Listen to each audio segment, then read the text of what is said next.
Tre imprenditori di Adria sono agli arresti domiciliari per frode fiscale. La Guardia di Finanza ha scoperto un giro di fatture false per 20 milioni di euro finalizzata ad evadere il fisco. Tangenti Mose si allarga l'indagine sugli imprenditori che avrebbero affidato allo studio del commercialista di Galan soldi in nero da trasferire nei paradisi fiscali. Nel mirino un centinaio di imprenditori. Truffati dalle banche le associazioni che hanno votato sì all'accordo di Palazzo Chigi, pronte a manifestare il 17 aprile a Roma. Intanto è guerra di cifre sul fondo di ristoro.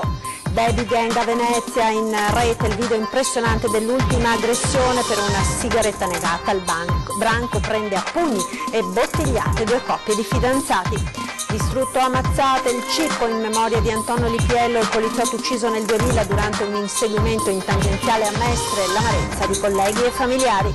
Una legge che crea più problemi di quelli che doveva risolvere, così il procuratore di Treviso sulla legge sull'omicidio stradale. Intanto si rileva che la nuova emergenza è l'uso dei cellulari alla guida.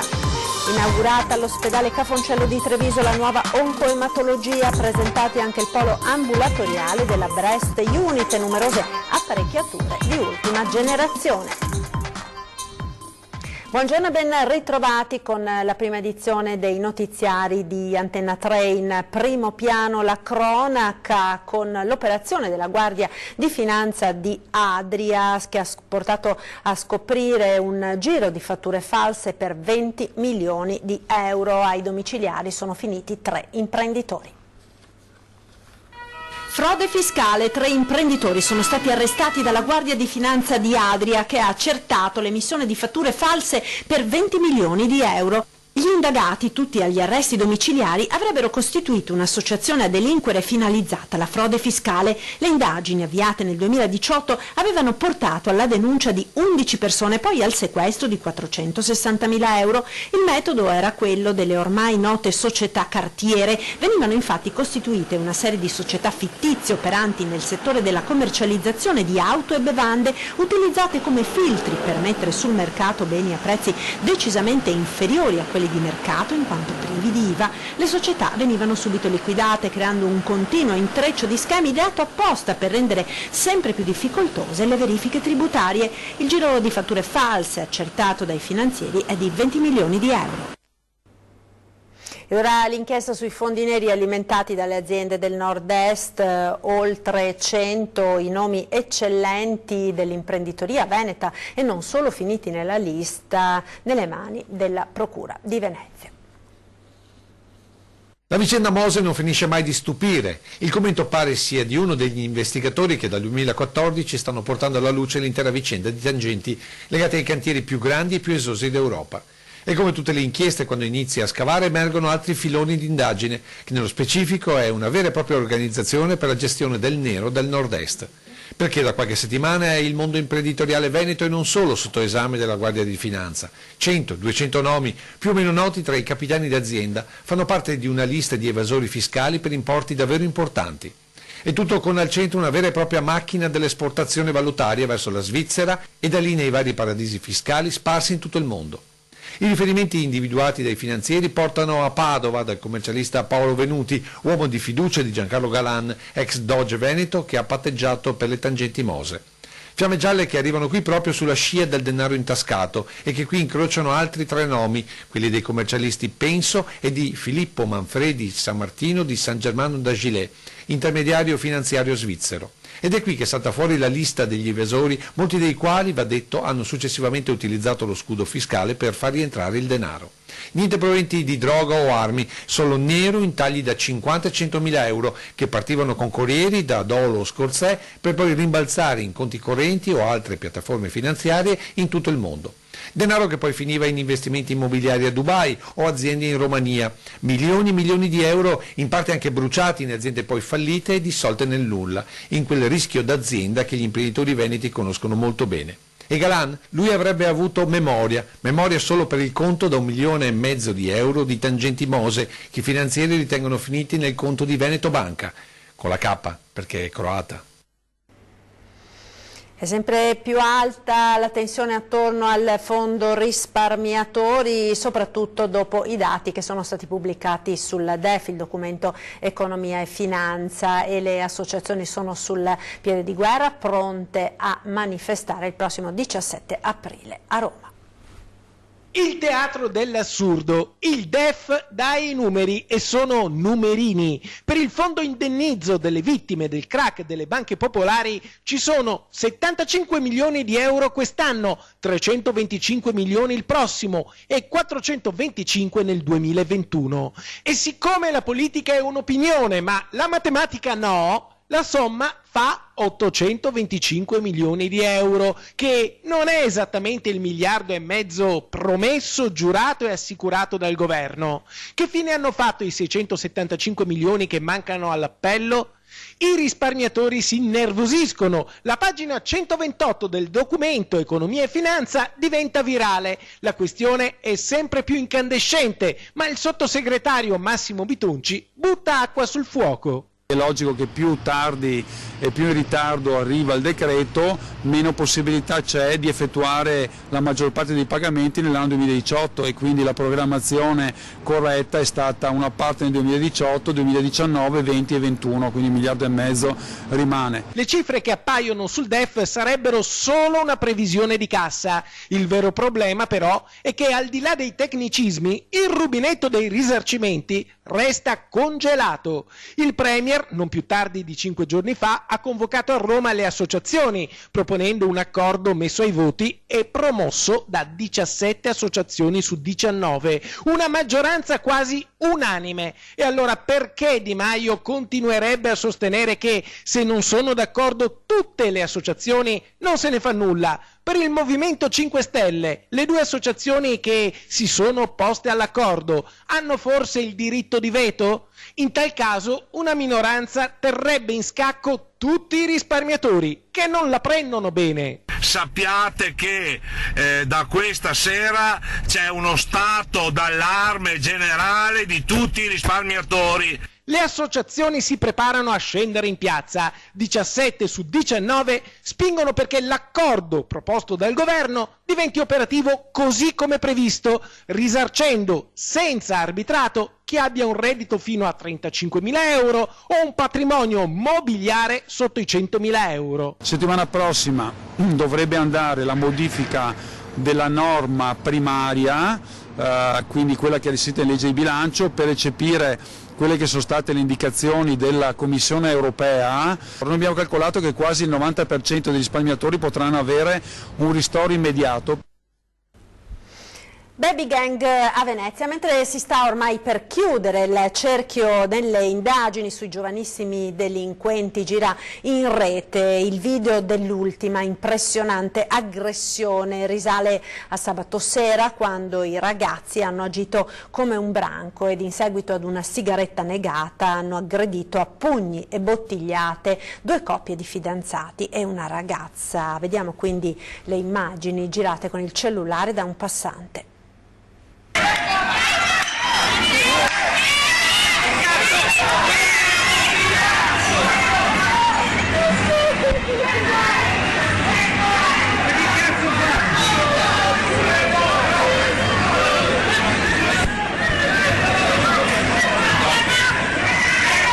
Facciamo 12 anni.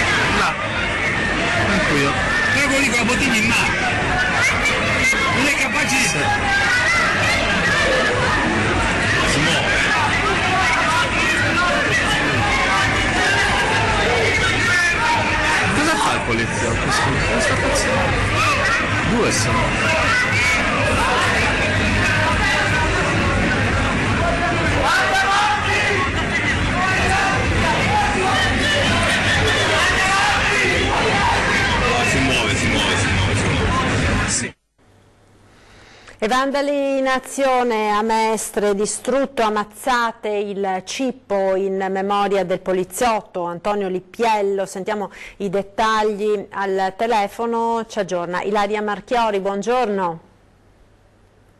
Buongiorno da Mestre, dove ieri nel tardo pomeriggio è stato distrutto a colpi di mazza il cippo che si trova ai piedi dello svincolo Castellana lungo la tangenziale, che ricorda il sovrintendente di polizia Antonio Lippiello, morto nel gennaio del 2000 dopo essere stato speronato da 2 trafficanti poi condannati durante un inseguimento notturno.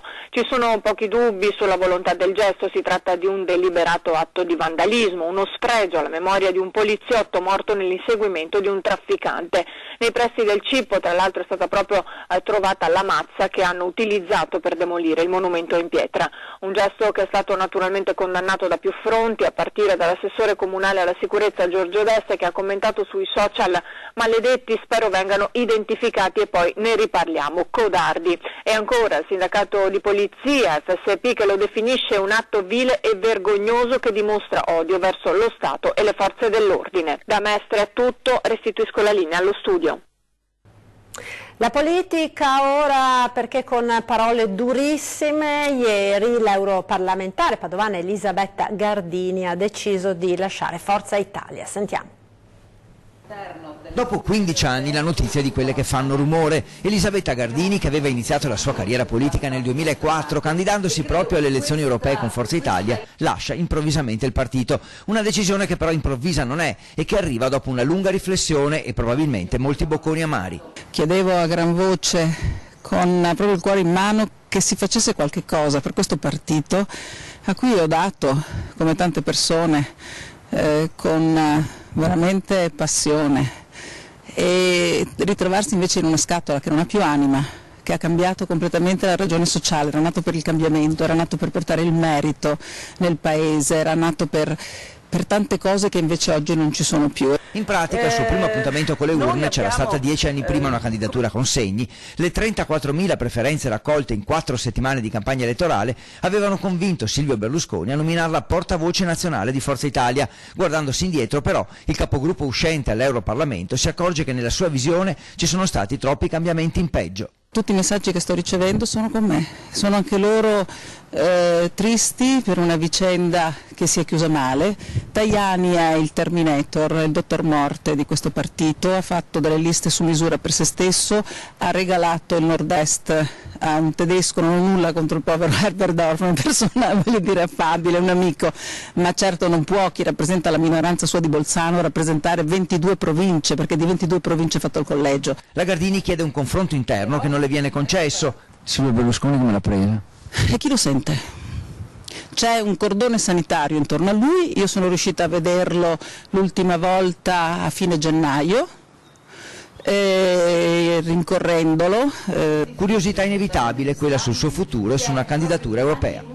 In questo momento devo dire non ho una prospettiva, però siccome la Pivetti, che doveva candidarsi con Mario Mauro in quel piccolo partitino, ha lasciato per candidarsi qui con Forza Italia, ho detto potremmo fare uno scambio, io vado a candidarmi con Mario Mauro e poi vediamo chi prende più voti, io o Irene. E ieri sera a 20:10 il deputato di Forza Italia Raffaele Baratto ha lanciato un messaggio proprio a Elisabetta Gardini a poche ore appunto dall'annuncio di lasciare il partito. Sentiamo le sue parole.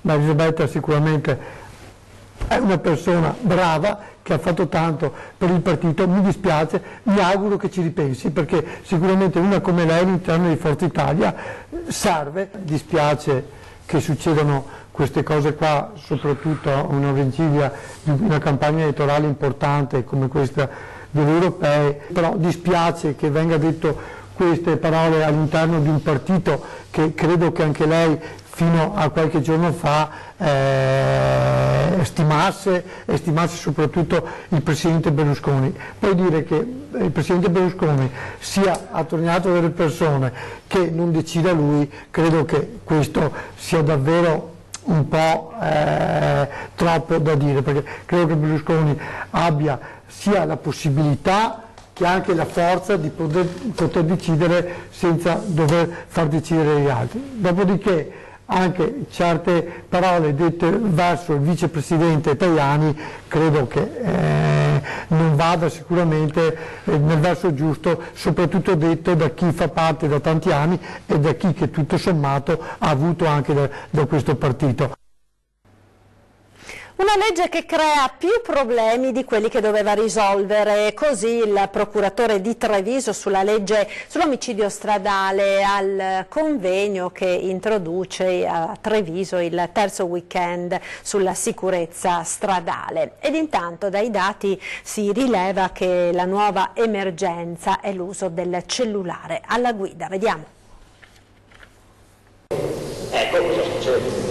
A27 Galleria Cave, l'impatto dell'auto con lo scooter è devastante, il conducente era al telefono, non c'è cenno di frenata, come non si accendono nemmeno gli stop di quest'auto finita contro il muro ed anche in questo caso il guidatore stava chattando. È l'uso dello smartphone la vera nuova emergenza sulle strade. Il fenomeno è completamente dilagante in questo momento, c'è un vero e proprio allarme incidentale per quanto riguarda la distrazione da smartphone e su questo dobbiamo intervenire in maniera decisa e al più presto. E se il nuovo codice della strada, che dovrebbe arrivare in aula a Montecitorio il mese prossimo, prevede un inasprimento delle sanzioni per chi usa lo smartphone alla guida, accogliendo le richieste anche proprio della polizia stradale, la legge sull'omicidio stradale, entrata in vigore a marzo del 2016, non solo non produce i risultati sperati, ma sta creando più problemi di quelli che voleva risolvere.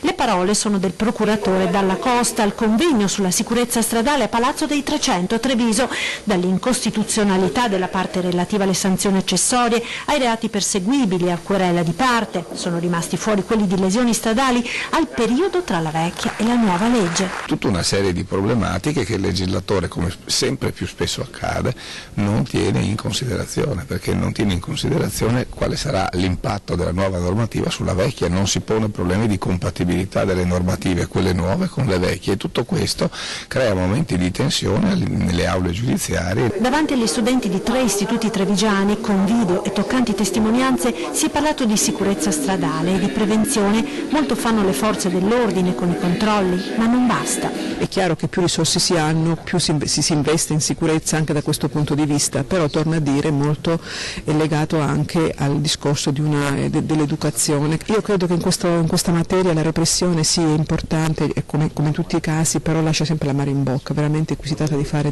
prevenzione, di evitare che queste cose succedano, perché veramente a volte basta poco. Si terranno lunedì pomeriggio all'Arcella i funerali di Luciana Bonavina, la più giovane sorella di Diego, assessore allo sport della Giunta Padovana, scomparsa improvvisamente. Sentiamo. Si terranno lunedì pomeriggio le esequie per Luciana Bonavina, la sorella più giovane dell'assessore padovano Diego Bonavina. È scomparsa improvvisamente, neanche 58 anni, colpita da un'emorragia cerebrale mentre stava lavorando.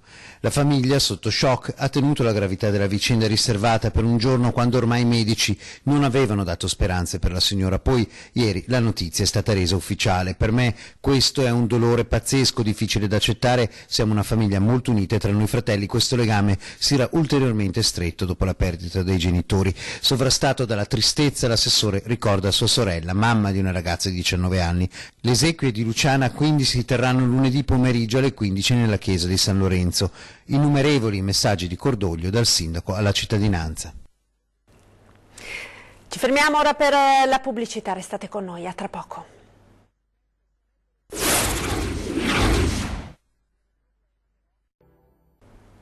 Ed eccoci nuovamente in onda con l'edizione del Veneto dei telegiornali di Antenna 3. Torniamo a Padova per parlare di uno dei palazzi più visibili e discussi della città. Ora ben 21 unità immobiliari finiscono all'asta per fallimento.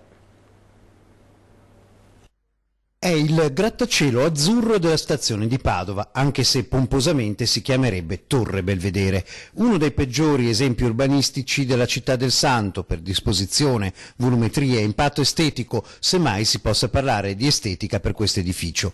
Una situazione complicatissima dal punto di vista delle occupazioni, spesso senza titolo per 21 unità immobiliari, appartamenti, uffici, negozi, finiti ora all'asta, lotti che potranno essere acquistati singolarmente, secondo una un'ordinanza firmata dalla giudice Nicole Chiapparino.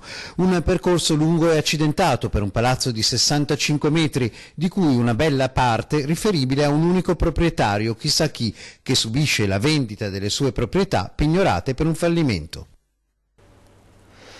È stata inaugurata ieri all'ospedale di Treviso la nuova oncoematologia, presentati anche il polo ambulatoriale della Breast Unit e numerose apparecchiature di ultima generazione.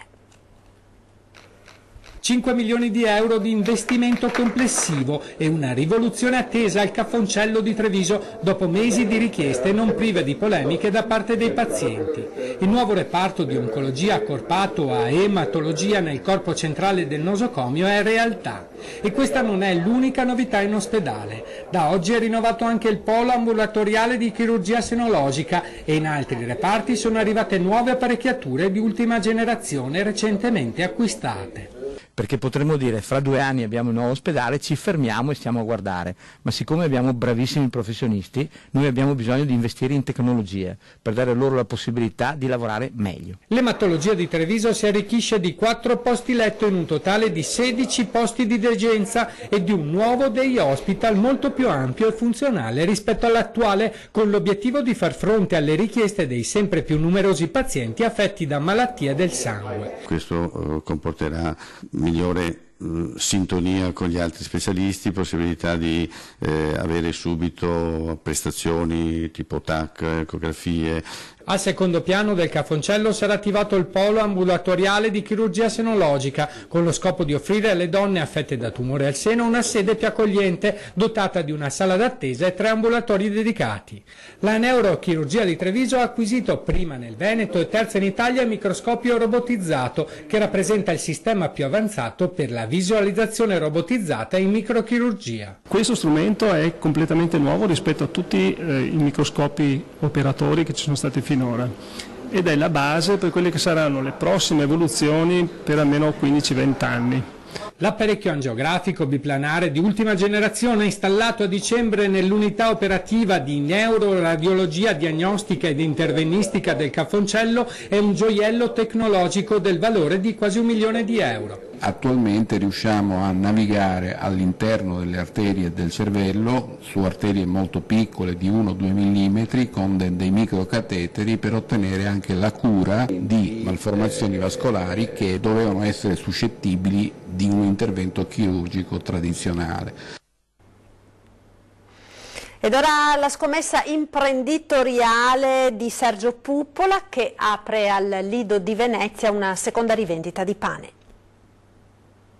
Ha lavorato una vita nel settore dei trasporti, poi a 75 anni la svolta e la scelta di diventare panificatore. Come mai? Cose che mi sono rimaste fin da bambino, perché ho fatto anche questo mestiere per un periodo e dopo, però è un mestiere che non ho più potuto fare, adesso che ho la possibilità ho fatto anche questo. Così Sergio Puppola, imprenditore veneziano, ci ha preso gusto e ha aperto al Lido di Venezia una prima rivendita con laboratorio a Cabianca. Non solo pane, ma anche paste, dolci e specialità di tutti i tipi. Il mestiere però non attrae più i giovani. Mancano le scuole, manca l'apprendistato, mancano tutti questi mestieri artigianali che stanno scomparendo. Abbiamo gente straniera che sono bravissime persone e se non ci fossero loro non so, forse saremmo tutti col pane industriale. Quello del panificatore è un mestiere che costa molto sacrificio e Puppola lo sa bene. Bisogna attaccare la notte, le prime ore della notte e finire la mattina anche alle 10, mezzogiorno del giorno dopo, tutti i santi giorni, 365 giorni all'anno. Panificare tutte le notti vuol dire faticare, ma è anche una grande soddisfazione. E così, dopo il negozio a Cabianca, i cui arredi, tavoli e sedie sono confezionati con il riciclo delle bricole veneziane, il pane di Via Fuga la prossima settimana raddoppia e aprirà un altro punto vendita in Grambiare. La soddisfazione più grande Dei complimenti che ci fanno i clienti, che da tempo non mangiavano un pane del genere, un pane fresco, un pane come si deve. Il Veneto è al secondo posto in Italia come movimento sportivo dopo la Lombardia, 12.000 società, 460.000 tesserati e 200.000 volontari, e a Padova vanno in mostra le 54 medaglie d'oro olimpiche prodotte proprio dal Veneto. Vediamo. C'è il veneziano Franco De Piccoli, il primo peso massimo italiano a vincere un'Olimpiade nel 1960, ma anche il canoista bassanese Pierpaolo Ferrazzi, la fiorettista Francesca Bortolozzi e Marco Marin, sciabolatore olimpico tra l'84 e il 92, per non parlare di Rossano Galtarossa, che di Olimpiadi ne ha fatte 5. L'occasione è l'inaugurazione della sede del CONI Veneto nella tribuna dello Stadio Euganeo, ma anche una mostra fotografica da brividi, campioni senza tempo, per raccontare le grandi imprese sportive venete e le 54 medaglie d'oro olimpiche arrivate dalla nostra regione. Noi vorremmo che i nostri ragazzi e le nostre ragazze che frequentano le scuole medie nel loro percorso di musei venissero anche qui a vedere l'importanza della cultura sportiva. Cosa vuol dire essere grandi campioni olimpici, ma diventare grandi campioni olimpici? Guai dimenticare le imprese dello sport, la cultura sportiva significa anche cultura civica, uomini e donne maturati e diventati cittadini modello grazie alla fatica, ai sacrifici e perché no ai risultati. Si vince, qualcuno pensa che serva la fortuna serve perché tutto quello che si è fatto e deve essere fatto in misura importante, abbondante e attenta funzioni al meglio, quindi c'è prima di tutto la voglia di arrivare, grande lavoro, grande programmazione e poi insomma che quel pizzico di fortuna perché tutto quello che si è fatto funzioni al meglio. Lo sport è passione, impegno, sacrificio, come sanno e scoprono anche i giovani che si avvicinano, quindi mi sembra che ricordare anche chi ha dato qualcosa allo sport italiano e veneto sia significativo, non tanto per ricordare ma per imparare. Per questo il legame con la scuola, con i giovani, con gli sportivi di oggi e di domani è fondamentale per non perdere tutti quei valori che vengono dallo sport ma proseguono fuori da campi e palazzetti e arrivano nella vita quotidiana di tutti noi.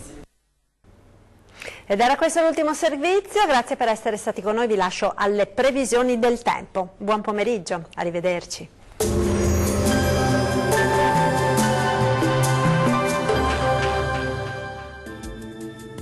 Ben ritrovati ad un nuovo aggiornamento meteo. Ci attende un sabato ancora piuttosto grigio sulle nostre regioni e non si esclude anche una lieve instabilità, ma vediamo il dettaglio del 13 aprile. Sul Veneto il cielo sarà a tratti coperto, anche se non mancherà qualche schiarita più soleggiata. Con il passare delle ore saranno possibili dei piovaschi, specie sui settori montuosi. Temperature minime tra 7 e 9 gradi, massime comprese invece tra 13 e 16 gradi. Spostiamoci ora sul Friuli Venezia Giulia, anche qui il cielo sarà molto nuvoloso ma in genere sarà più asciutto al mattino. Dal pomeriggio qualche precipitazione sparsa, in genere di debole intensità, sarà possibile un po' dappertutto. Temperature minime tra 7 e 8 gradi, massime tra 11 e 14 gradi.